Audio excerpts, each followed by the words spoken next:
Hello, and welcome to our channel. Today, we embark on a journey through a series of tales, each weaving a tapestry of wisdom about life, love, relationships, and the pursuit of inner peace. These stories, shared by a wise master, illuminate the complexities of the human heart and the profound truths of our existence. So, sit back, open your hearts and minds, and let's delve into these tales that hold lessons for us all. Why is it that many young people today are hesitant to fall in love? The master says it's not that they don't want to be in love.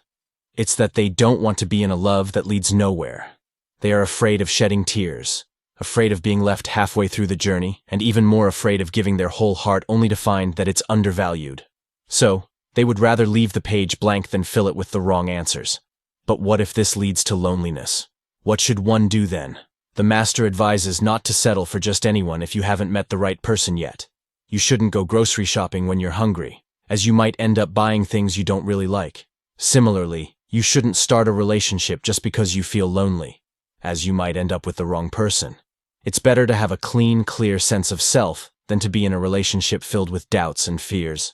It's better to be true to yourself than to be in a relationship that doesn't feel right.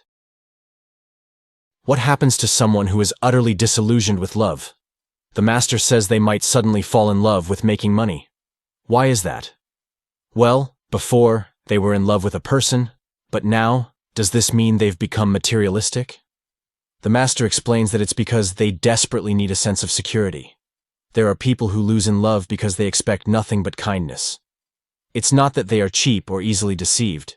It's because they invested their emotions in someone special to them. To these people, the relationship is not about practicality or gain. They are touched and moved deeply, giving their all because of who their partner is, not what they have. But what if they lose in this gamble of love? What if their heartfelt investment leads to disappointment? The master says that once such a person loses in love, they may never trust anyone again. It's a profound hurt, a deep wound to the soul. Why does the master say that if someone doesn't reply to your messages, you shouldn't bother them? It's because, for most people, the speed at which they respond to a message is determined by how much they like the person they're communicating with. No reply is an answer in itself. Trying to hold on to someone who isn't responding is to ignore their silence. Instant replies can be a sign of true love. If someone replies and then retracts their message, perhaps they sent it to the wrong person. But what if they're just too busy? In this age where our phones are almost always within reach, it's hard to believe that someone could be so busy they can't respond to a text. Even during a brief moment like waiting for a traffic light to change, taking a sip of water, or in a short break, most people find the time to reply to a message. If someone doesn't reply, it might just mean you're not as important to them as you hoped. It's not that people disappear. It's just that everyone tends to stay in touch only with those they really want to communicate with. What is a person like after they've walked through their pain? The master says that once someone has passed through a storm, they are no longer the same person they used to be. They no longer seek to simply be with people they like, enjoy good food, or do meaningful work. Instead, they find their foundation in living a peaceful life. But is this peace a kind of scar? The master likens it to the mask of an iron-faced person. Beneath the cold exterior, there's a blur of flesh and blood, a mix of emotions and experiences. In life, what truly matters is comfort and contemplation. Everything else becomes less significant to them. The restlessness and turbulence of life don't evoke envy in them, but rather pity. Why stay together if we are destined to part ways eventually? A student once asked the master. Why do we continue to live if life ultimately leads to death? Why do flowers bloom if they are destined to wither? The master replied, because the journey is more important than the destination. Yes, you cannot judge a book by reading only the last page, and a movie isn't just about its ending. What truly matters is not the outcome, but the irreplaceable time we spend living our lives. He continued, if fate allows, those who are meant to be together won't be separated. And if fate doesn't allow, then we must follow the course of nature. Change what you can change, accept what you can't. Don't give up on the present moment for the uncertainty of the future. What is the difference between an old friend and someone who isn't an old friend? A person asked the master. The master replied, an old friend is someone with whom you don't always need a topic to talk about.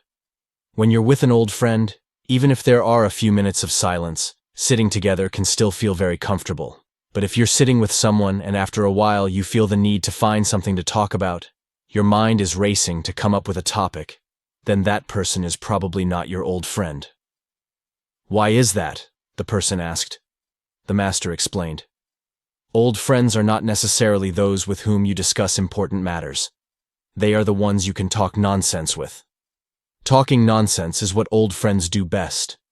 You might talk for hours about nothing in particular, and later, you can't remember a single thing you discussed.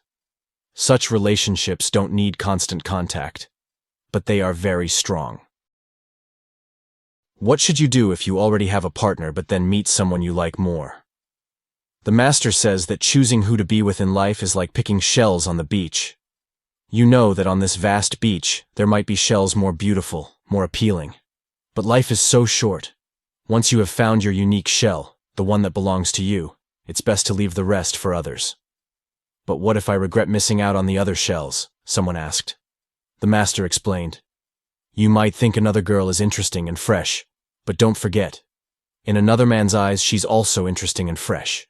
You could go looking for others, and so could she. But she hasn't. When you find the shell you like, stop wandering the beach. A fluttering heart is not love. True love is a heart at peace. What is the most regrettable kind of parting? Someone asked the master. The master replied, it's probably when he says something out of spite, and you take it literally. You think he's silent because he's adjusting himself, but in reality, he's already packing up in his heart, preparing to say goodbye. So, what should one do in such a situation? The person asked. The master explained, when he is cold to you, he wants you to notice that something is wrong with his emotions, not for you to respond with indifference. You must send messages. He might not reply, but he will surely read them. You must make calls. He might not answer, but he is waiting.